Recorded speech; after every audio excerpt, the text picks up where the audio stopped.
At last, the main event is here. Welcome to the first ever cheese gauntlet, something I should have done years ago.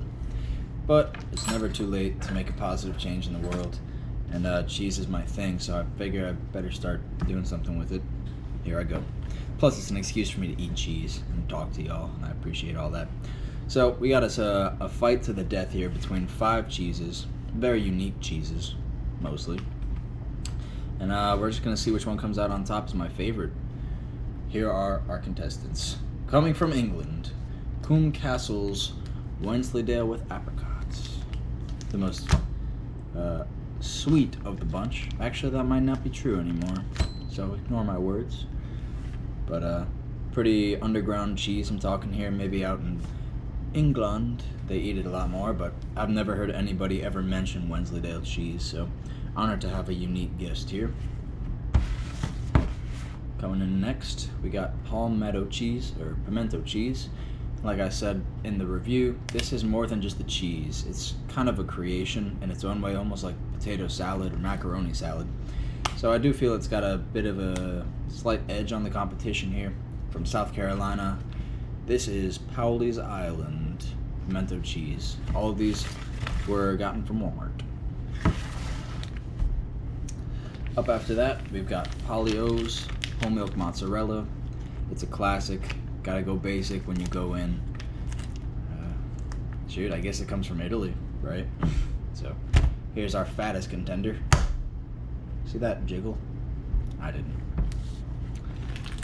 Then we got Roth's Chevre, which is a goat milk, goat cheese, blueberry vanilla flavor as well. Very sweet, delectable. Creamy cheese, coming in from the farmland with vengeance, trying to win this tournament.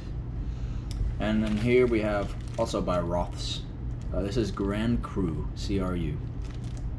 And I had this cheese, this was the first one I did, my first ever cheese review. None of it's been published yet, so this will all come out at the same time, but this is a very, very solid cheese.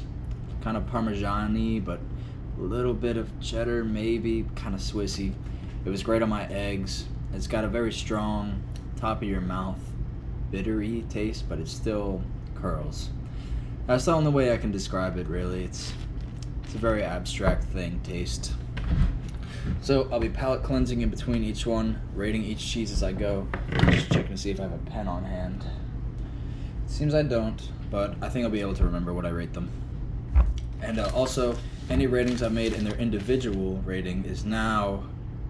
This is independent of their ratings, is all I'm trying to say. So, let's start from the left. First up, we got Wensleydale with apricot coming in at 200 pounds, 5'7". Nice chunk. And cheers!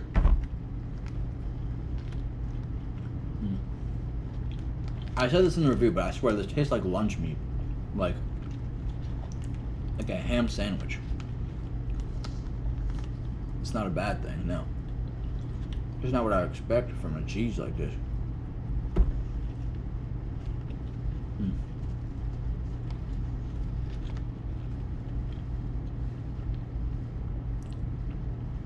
Very creamy. Sweet and good. Leaves nothing to be desired. It's a good cheese. What can I say?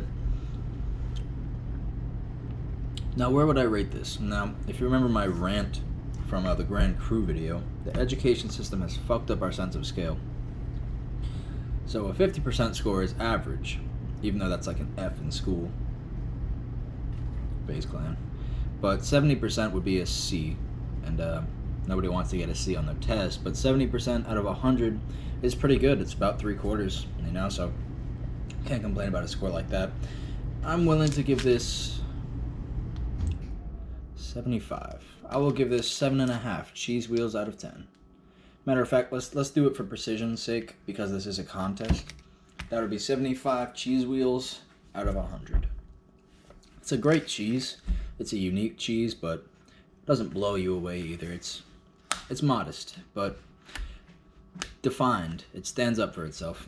It's a good cheese, certainly. Quick palate cleanse. Coming up next, some say it's not a cheese. Some say I got in here by cheats. I'm here to tell you, you might be right. But I'm also here to tell you that I don't care. All cheese is welcome here. This is Palmetto Pimento by Paulie's Island. You bet.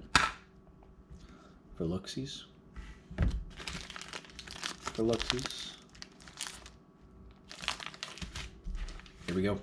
Diving in with a nice spoonful.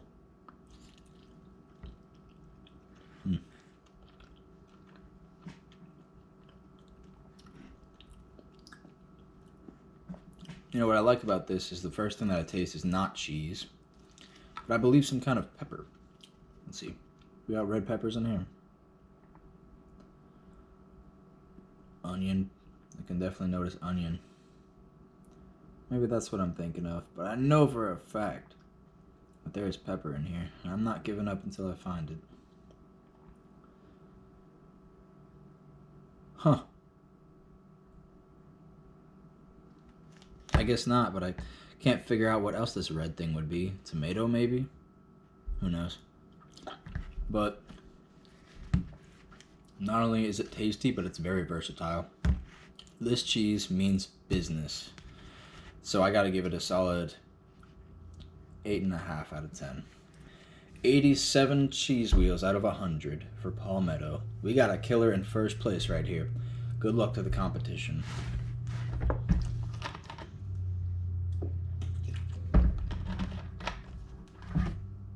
Sponsored, not sponsored by Fiji Incorporated. Sam the Dingus will own it someday. Just palate cleansed. Can't get greedy with the spoon. Coming up next into the ring, our 500-pound contender. The super heavyweight champion of obese America, Polio's whole milk mozzarella. Pretty basic. What can I say?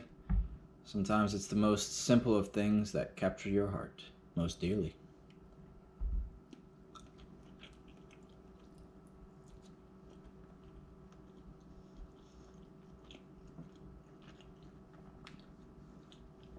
I like string cheese. This is essentially the foundation of string cheese. They probably do more to string cheese than just take what's in this block and put it on a cheese stick, but it would be great on pizza. So, I'll give it some points for versatility. It's the most famous of all these cheeses, after all. But when it comes to flavor, I mean, the texture's great, but there isn't really much of a punch for flavor, and I would never rate provolone as my favorite cheese, and I put this as a very similar category of flavor strength as provolone. It's a good flavor, just there's not too much of it. I'm going to give this 771 cheese wheels out of 100.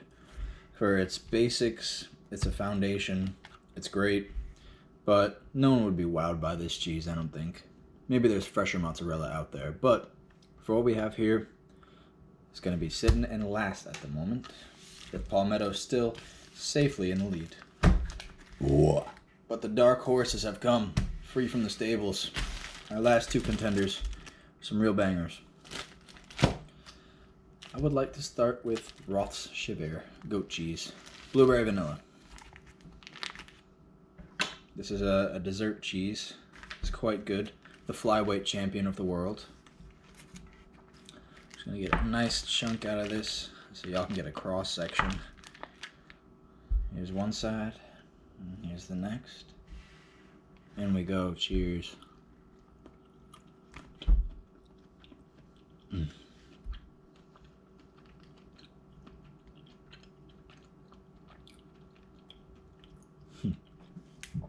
I see why they would add vanilla to this. You know, blueberries are very tart. Not that tart, but anything with juice like that kind of like pinches in a taste sense.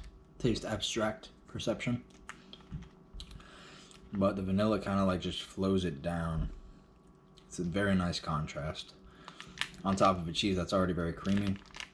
And with all these fancy establishments within this, I don't even notice the goat hair taste that I normally get from goat cheese and milk. Which I don't even mind, but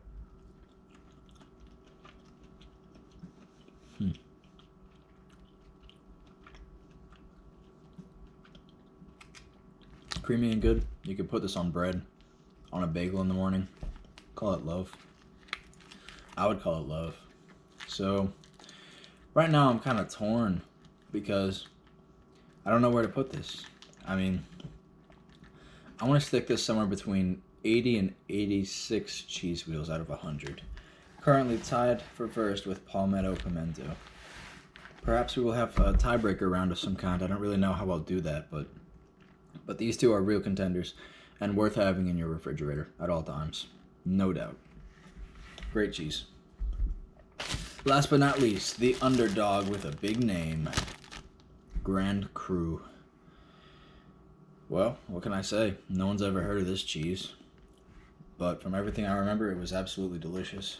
I've already had it on my eggs before. Kind of Parmesan-y, but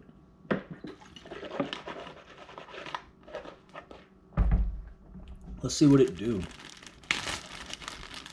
My favorite thing about cheeses is when it has this like texture on it. I can't explain what it is on the side of the cheese. It's almost like dust. Yeah, it smells like Parmesan Romano type. Let's give it a bite, shall we?